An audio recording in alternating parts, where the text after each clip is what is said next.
Pagpapatuloy ng kwento. Grabe ka naman. Kaya mo naman palang magsalita ng maayos. Pinahirapan mo pa ako kanina. At ikaw na nga ang nais kong tulungan. Tapos bigla mo naman akong inatake. Paumanhin, pasensya ka na. Nabigla lang ako nung bigla mo akong hinawakan. Ayos lang. Ano ba kasi yung bagay na nakabalot sa katawan mo? Damit ang tawag dito. Pasensya ka na ulit. Hindi kasi ako taga rito. Anong ibig mong sabihin? Hindi ako taga rito sa daigdig na ito. Hindi ako tao. Ha?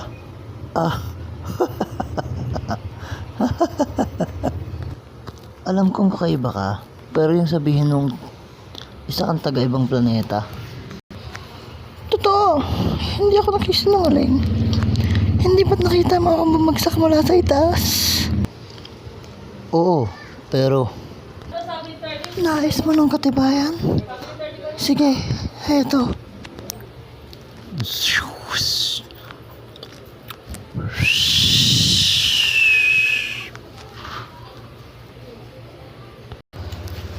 Kaya bang gawin ng tao ito? kaya ko yan. Dahil isa akong ninja. Ha, palitan nyo. Ninja? Masdan mo. Ha? Anong uri na pagkapalitan niyo yan? Heto na ako. Ha? Ang laki niya.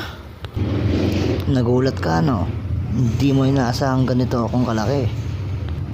Kaya hindi ako naniniwala na taga-iba kang planeta. Tayo na. Ha? Saan? Sa aming baryo. Bakit?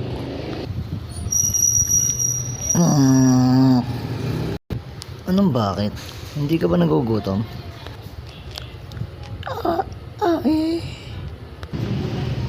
Pero bago yon, isuot mo muna ito. Alang naman dalhin kita doon ng ganyan na itsura mo. Oo. Ayos, tayo na. Oo. Ayun ang baryo namin. Matanong ko lang, bakit kulay pula ang mga daan sa inyong baryo? Ah, yun ba? Wala tandaan yan para malaman kung saan patungo ang amin baryo. Para sa mga dayuhan, para sa mga gustong pumunta sa amin. Ang palatandaang iyan ay para sa kanila upang malaman nila ng madali kung saan patungo upang makapunta sa aming baryo. Ipagpapatuloy.